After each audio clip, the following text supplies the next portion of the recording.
Welcome to the deep dive. Today we're getting into something quite specific in criminal law. It's about separating heartbreak from, well, legal weight, we're asking. When does betraying someone's trust actually make a crime legally worse? An aggravating circumstance. Yeah, it's about abuse of confidence. Sounds simple, right? Yeah. But the law, specifically under the revised penal code, is very particular. It's not just about any broken trust.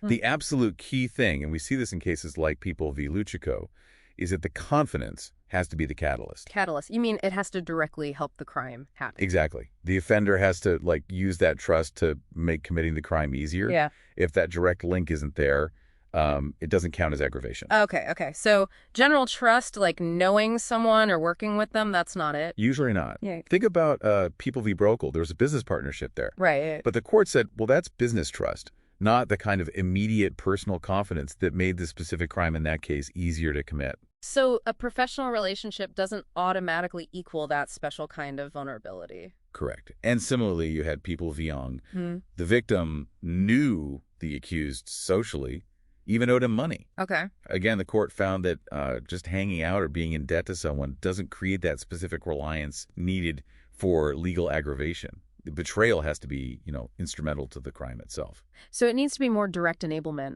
What's the real test then? Because betraying trust, especially with vulnerable people, feels like it should always matter more.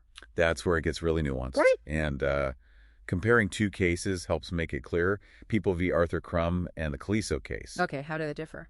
In Crum, you had parents who absolutely trusted the accused with their daughter. Mm-hmm. A huge moral betrayal, obviously. Yeah. But the court looked closely and found the victim was old enough and capable enough that she could still potentially resist the crime. Wait, so because she could resist, the trust didn't legally facilitate the crime in the required way? Exactly. The confidence was betrayed, no question. Hmm. But legally, it didn't remove the victim's ability to resist, so it wasn't seen as directly facilitating the physical act under this specific rule. Okay, contrast that with Caliso. Big difference in Caliso. The victim was a baby, 9 months old. Completely helpless. Utterly.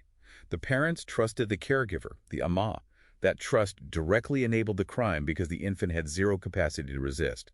The caregiver had total control because of that confidence. Ah, I see. So the victim's helplessness stemming directly from the trusted position, that's the critical factor that makes it aggravating. That's the line the courts have drawn. And it connects to another point. The trust has to be immediate and personal. Not just general trust. Right, like U.S. v. Torta. Holding public office involves public trust, sure. But the court said that's not the kind of immediate and personal confidence we're talking about here for aggravation. It's different from trusting someone personally with, say, your child or access to your home. Got it. And there's another limitation, right? What about crimes where abusing trust is kind of the whole point? Good point. Yeah, you can't double count. If the crime itself is defined by a breach of trust, then abuse of confidence isn't a separate aggravating circumstance. Like embezzlement or... Exactly.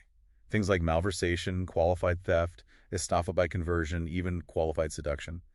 The abuse of trust is already baked into the definition of those felonies. It's inherent. Okay, so summing this up for you listening, the law is really careful here.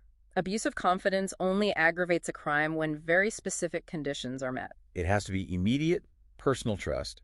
And crucially, the trust must be used to make the crime easier to commit, often by making the victim more vulnerable or unable to resist. It's a narrow legal concept, even if the moral betrayal feels much wider. It is. And it sits alongside related ideas like obvious ungratefulness. That's another potential aggravator. Oh yeah, how does that work? Think of betraying someone who showed you immense kindness or support.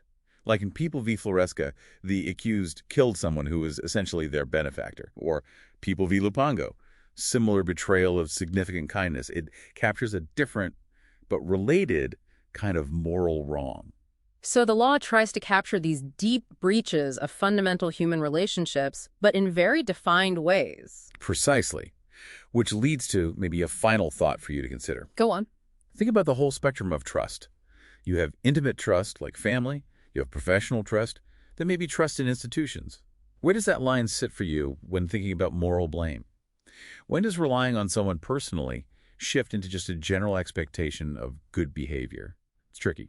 Definitely something to mull over. How much does the type of trust change how we view the betrayal? That's the question the law grapples with, trying to pinpoint when betrayal crosses that line into something legally aggravating.